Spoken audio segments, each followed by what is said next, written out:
defensive coordinator Robert and I, who was actually BYU's old offensive coordinator, left before the 2010 season. 3rd and goal, Taysom Hill throwing, end zone, touchdown, Falslev. How did they lose to Virginia? Anyway, that was senior JD Falslev. Week 1 against Virginia, but we may not see him again until week 12. He's out 3 to 4 weeks after having surgery on his hand last Thursday. Yeah, I sat down with him just hours before the injury happened on Wednesday to talk about why he chose to walk on at BYU instead of going the easy route by playing at a smaller school.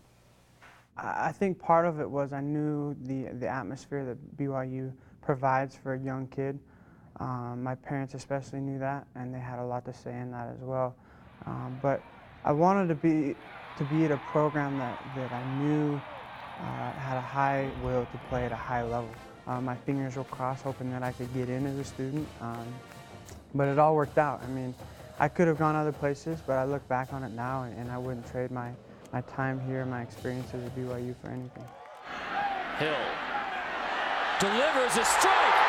3rd touchdown pass of the night for Taysom Hill. What have you seen from Taysom Hill this season, and what do you see for the future?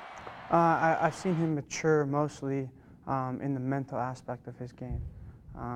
I've said it time and time again, he's one of the craziest athletes I've ever been around. The kid can do it all. But the first and foremost thing is he's a competitor with himself, off the field, on the field. It doesn't matter what it is. If it's a shoe tying race, he's going to win it. So to see him kind of transition from where he was at the start of the season to now has been a fun thing. And I think in the future, it's the sky's the limit. While we're talking about people developing and changing, Bronco Mendenhall, when he first became the head coach, had this persona and aura that he was all business. But over the last couple of years, I think especially last season and this season, he seems like he's having fun. Well, as a coach, you have to be able to build that culture, that mentality in a program, and I think that takes a couple of years, and so people kind of got a bad taste, if you would, about who he is. But you have to do that as a coach. You have to be able to sit down and say, this is the law. This is how we're going to do this program, how we're going to run things. And so once that's established and once people realize that, then you can kind of ease off the leash a little bit and have more fun.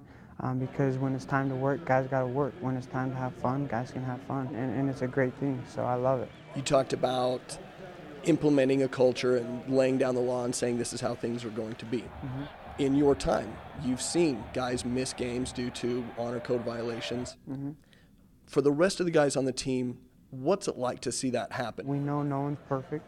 We know we're held to a higher standard than the rest of the teams in the country.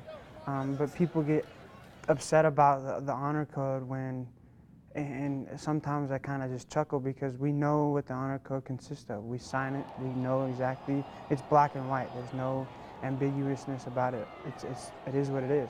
And so if you are willing to come here, if you are willing to live by that code, and you make a mistake, then the consequences follow. Sometimes as a student athlete, we get that kind of put into the news and put into the forefront of the public eye, and I don't think that's fair.